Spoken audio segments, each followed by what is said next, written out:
টাকার কাছে এভাবে বিক্রি হয়ে গেলা। তুমি চাইলে আমি তোমাকে কিছু একটা করতে হেল্প করতে পারি। ওর অনেক বড় বড় লিংক আছে। তার অনেক টাকা না? বড় ব্যবসায়ীদের টাকা তো থাকবেই।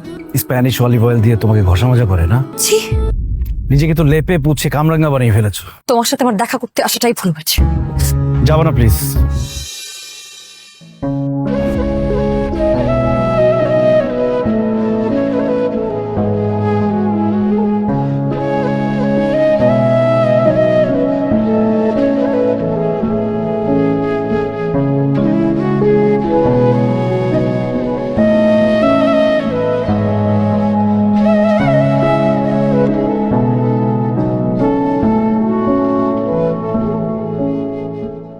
একটা দরকারি কথা বলার ছিল, বলবো? বলো। শুনলাম কিছুই করো না, এভাবে কি দিন যাবে? ব্যাস, আমার দিন কিভাবে কাটবে না কাটবে সেটা আরেকজনকে বুঝতে হবে না। এসব নাটকের কথা আমার অসহ্য লাগে। সরি, আন্টি বলেছিল তাই জিজ্ঞেস করলাম। মায়া থেকে অনেক কিছুই বললে। আমি ভালো আছি। কেমন ভালো আছো সেটা তো দেখতেই পাচ্ছি। তুমি চাইলে আমি তোমাকে কিছু একটা করতে হেল্প করতে পারি। কিভাবে?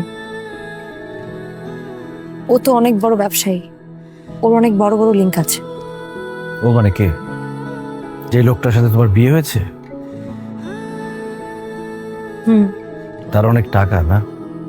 বড় ব্যবসায়ীদের টাকা তো থাকবেই।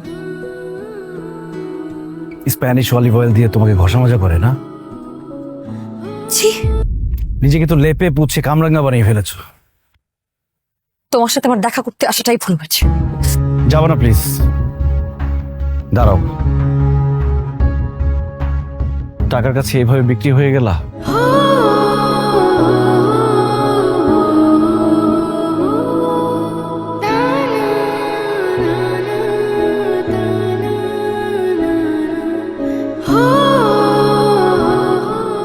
আমার কিছু করার ছিল না কাজল। তুমি থাকলে আমি ফাইট করতে পারতাম, কিন্তু তুমি তো জেলে ছিলে। আমি পালিয়ে কার কাছে যেতাম বলো? এখন তো আমি জেলে না, এখন তো আমি বাইরে। এখন আমি আর তোমাকে ছাড়ছি না। পাগলামি করো না প্লিজ, এমনিতে অনেক পাগলামি করে ফেলেছো। পাগলামি কিছু দেখো নাই তুমি।